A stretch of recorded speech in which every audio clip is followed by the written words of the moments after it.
હિસાબ લેવા ચોટી એટલે અરે 12 નું બખ્તર પહેરી લશ્કરિયા લાડા 52 બજારમાં ચોટું એટલે કે અરે કે બાવરિયાના પૈડા જોડાઈમ ના જોડી પાડું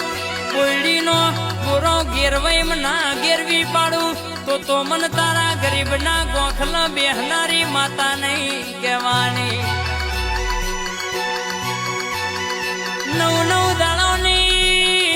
નવ દાડોની નવરાત્રીના અપ્પા કર્યા હોય ઉપવાસ કર્યા હોય 52 બજારમાં કોઈ લોબી વાંગડી કરી જાય હું તારી દાઢારી ચોટું એટલે બાપા કેવડા